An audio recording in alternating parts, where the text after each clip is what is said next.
अस्सलामुअलैकुम audience, dear audience. आज की इस वीडियो में जो हमारा टॉपिक है वो है कि किस तरह हम अपनी मोबाइल की जो मॉडल है वो बगैर डब्बे के किस तरह चेक कर सकते हैं। ये वीडियो इसलिए बनाई गई है कि हो सकता है कि आपका जो पेन है वो गुम हो गया हो या खो गया हो, तो इसके लिए आपने ये प्रोसेस कर देना है। जो मोबाइल के अंदर भी आप अपने मोबाइल की जो मॉडल है वो चेक कर सकते हैं। तो ये सारी इन्फॉर्मेशन जानने के लिए इस वीडियो को एंड तक देखते रहिए। वीडियो स्टार्ट करने से पहले आपसे एक रिक्वेस्ट करूंगा कि अगर आपने इस वीडियो के नीचे रेड वाली सब्सक्राइब के बटन को नहीं दबाई है तो जल्दी से दबा दीजिए। तो ज़्यादा वक्त ज़ाया करने के बिना पे वीडियो स्टार्ट कर लेते हैं। तो फ़ोन ओपन करने के बाद सबसे पहले आपने अपने मोबाइल की सेटिंग पे जाना होगा। सेटिंग पे जाने के बाद आपने एक ऑप्शन सर्च करना है जिसका नाम है अबाउट डिवाइस। इस ऑप्शन को सर्च कर देने के बाद यहाँ पर आप देख सकते हैं, इस पर आपने क्लिक कर देना है।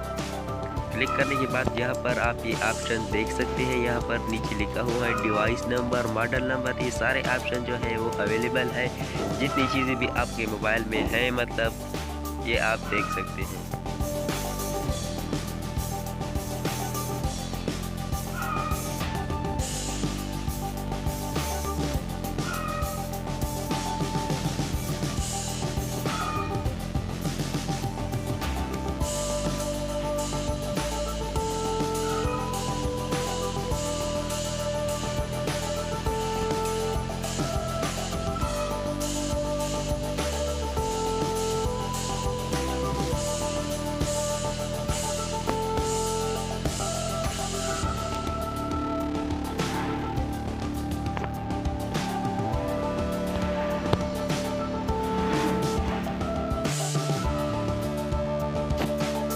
उम्मीद रखता हूँ कि आज की वीडियो आपको ज़रूर पसंद आई होगी। अगर वीडियो ज़रा सी भी अच्छी लगी है तो इस वीडियो के नीचे लाल वाले सब्सक्राइब के बटन पर ज़रूर क्लिक कर दीजिए। मिलते हैं किसी नेक्स्ट वीडियो में। अल्लाह हाफिज़।